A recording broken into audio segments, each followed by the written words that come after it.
पंजाबी थाळ्या झाल्या, south Indian थाळ्या झाल्या आणि आता परत एकदा बॅक टू महाराष्ट्रीयन थाळी आणि अस्सल महाराष्ट्रीयन थाळी, गावरान थाळी आपण ज्याला म्हणतो, तिथे पिठलं वांग्याची भाजी वगैरे आणि भाकरी वगैरे असेल अशा ठिकाणी मी परत आलेलो आहे. हे ठिकाण खूप फेमस आहे आणि आपण याच्या आधी यांचा ब्लॉग केलेला आहे, पण तेव्हा इथं आल्यानंतर खूप वेटिंग असायचं आणि आता त्यांनी खूप प्रशस्त जागा केलेली या ठिकाणी. तर ते बघायला आणि त्यांच्याकडे काय काय पदार्थ मिळतात ते चेक करायला मी इथे आलो आहे, कैलास ढाबा.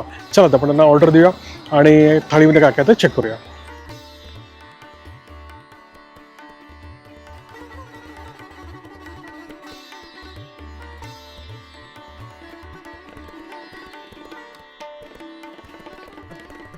आणि सकाळी पुण्यातनं निघायचं, इथे साधारणपणे 11पर्यंत पोचायचं, बाहेर गप्पा मारायच्या, इथं यायचं, भरपेट जेवायचं, परत बाहेर इथे वेटिंग एरिया खूप मोठा आहे यांचा, तिथे बसून परत गप्पा मारायच्या. म्हणजे एक दिवस वेल स्पेंड असं जर करायचं असेल तर ही नवीन झालेली कैलास गार्डन, म्हणजे कैलास ढाबाचा म्हणतो आम्ही त्याला पहिल्यापासून, त्या कैलास ढाब्याची जी जागा आहे ती अतिशय परफेक्ट आहे.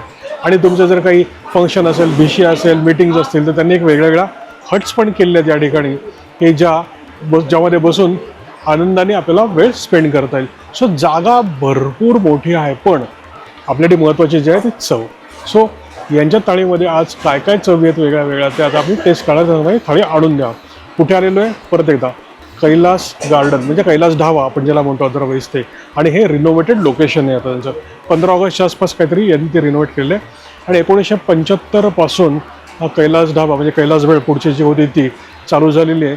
आणि इथे मी याच्या आधी ब्लॉग केलेला आहे आपल्या चॅनलवर, तो आहेच आहे. ती जुनी आठवण आहे आता की तो ढाबा आता नाही आहे, नो मोर एक्झिस्ट. हा जो आहे आता त्याचा रिनोव्हेटेड व्हर्जन आहे. चला आपण त्याच्यामुळे थाळी आणून द्या आणि बघूया यांच्या थाळीमध्ये आज काय काय येतं ते.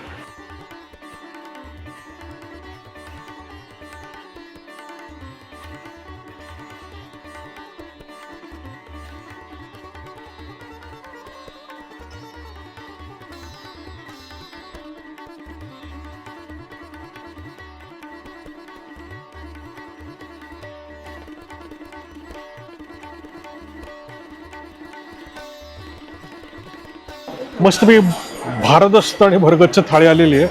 या ठिकाणी दिसतंय हे या सीझनची माझी पहिली कैरी असणार आहे. या ठिकाणी बीट आहे, कांदा आहे, काकडी आहे खाली, मस्त माझा आवडता ठेचा या ठिकाणी आहे, शेंगदाण्याची चटणी आहे, लोणचं आहे, या ठिकाणी शुद्ध तूप आहे. इथे त्यांनी गूळ आणि शेंगदाणे दिले. तर आपल्याकडे वेलकम म्हणून जे खेडेगावमध्ये गेल्यानंतर ही प्रथा त्यांनी अजूनही तशीच ठेवलेली आहे. पूर्वीच्या ब्लॉगमध्ये तुम्हाला ही गोष्ट दिसेल आणि आता या ब्लॉगमध्ये तशी आहेच.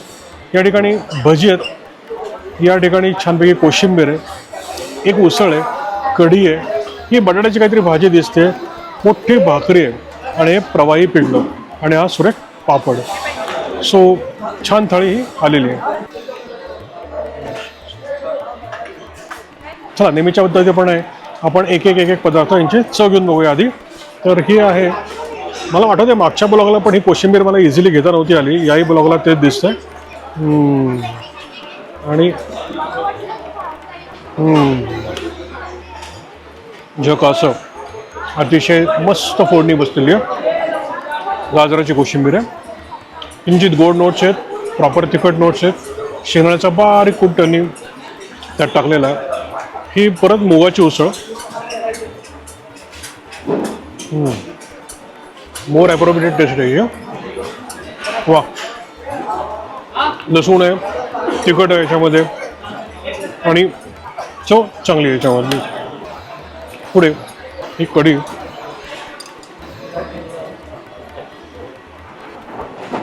अजून आंबट चालली असते, छान आहे, माइल्ड आहे. पुढे ही बटाट्याची भाजी, थोडा तेलाचा तवंग आहे, चव अतिशय छान आहे ऑफकोर्स. पुढे प्रवाही पिठलं,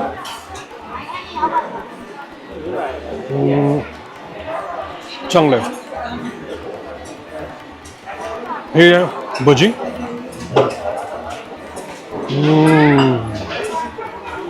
हे नुसतं भजी खायला इथे यावं, एवढी छान भजी न जमलेली आहे. वाच मस्त. पुढे हा पापड, आणि हो हा पापड मी खातो, जर तुम्हाला त्याचा कुर्रुम आवाज आला, हा पापड खूप छान आहे, लगेच ओळखून घ्यायचा. वाच पापड मस्त आहे. मी तर ह्याला सुरुवात करतो आणि डिटेल चवी कशा आहेत त्या लगेच सांगायला सुरुवात करतो. ह्याच्या भाकरीबद्दल जर बोलायचं झालं तर ही छान व्यवस्थित भाजलेली, अतिशय पातळ आणि तेव्हा फुगलेली होती. सो मस्त छान. आपल्याला वेगवेगळ्या टाईप्स आहेत. काही काही जणांना खूप थिक भाकरी आवडते, जाडजूड भाकरी आवडते, काही लोकांना अगदी बारीक, काही लोकांना थोडी काळी झालेली अशी खरपूस भाजलेली आवडते. आणि भाकरीवरती अमूल बटर सगळ्यांनाच आवडतं, मला माहिती आहे. पण इथे अमूल बटर नाही, यांचं शुद्ध तूप आहे, मला शुद्ध तूप जरा आवडत नाही. सो एकूण भाकरीबद्दल मी खूप आनंदी आहे, छान आहे. मुगाची उसळ आहे, त्याच्यामध्ये ना तुळशीची पानं टाकल्यासारखी टेस्ट लागते, छान लागते आणि हवी अशी खातच राहावी अशी वाटते ती. मसाले भात आणून त्यांनी वाढला, जवळ त्यांनी वाढताना इतका सुगंध आला आहे. आणि मागच्या वेळेस मला आठवतं यांचा मसाले भात अतिशय छान असतो. सो हा मसाले भात मी भाकरी स्किप केली, दुसरी डायरेक्ट मसाले भात मागवला आणि याच्यावर मी तुटून पडणार आहे. भजी अतिशय छान असल्यामुळे भरपूर भजी मटकवण्यात आलेली आहेत आणि तुमच्या साक्षीनं या सीझनची ही पहिली तयारी. कधी कधी काय होतं, एखादा पदार्थ ना संपून जातो अशा ठिकाणी गर्दी खूप असल्यामुळे. सो पापड तर संपून गेले, त्याचे आले ते फ्रायम्स. सो फ्रायम्स एन्जॉय करूया. काय इथले मोदक अतिशय फेमस आहेत आणि जिलेबी रबडी पण अतिशय फेमस आहे. मागच्या वेळेला मी खाल्लेल्या दोन्ही गोष्टी. त्यासाठी मी पोटात जागा ठेवली होती, व्हिडिओच्या फुटेजमध्ये पण जागा ठेवली होती, म्हणजे की त्याला बराच वेळ लागेल. म्हणून आधी मी भाकरी पण एकच घेतली, मसाले भात पण थोडासा घेतला. आणि आता मला शेवटी कळलं, गॅस सिलेंडरच्या शॉर्टेजमुळे नो मोर मोदक्स, नो मोर जिलेबी रबडी, गोडमधला कुठलाही पदार्थ अवेलेबल नाही. तर तुम्ही त्याला आधी चेक करा की गॅसचं शॉर्टेज वगैरे संपलेलं आहे का, मग तुम्हाला ह्या गोड पदार्थ मिळू शकतील. तर पण दुधाची तहान ताकावर, म्हणून मी हे जो गूळ त्यांनी दिलेला आहे हाच गोड खाऊन आता या थाळीवरनं सण ऑफ करतो. थोडं जरा अर्धट वाटतंय मला, गोडच नाही मिळालं हे जे अपेक्षित होतं. जसं मी ते आलो होतो खरं तर मी मागच्या म्हणलं की 21 मोदक खाईन वगैरे मागच्या यांच्याच ब्लॉगला. तर मी मित्रगुरू वेरेनमॉड एक्सपिरियन्सेस चॅन ऑफ करतो या सुंदरशा थाळीवरनं, भरगतच्या थाळीवरनं, भारदस्त थाळीवरनं. परत भेटूया पुढे कुठे तसं छानशा थाळी ब्लॉगमध्ये. शुभम भवतु.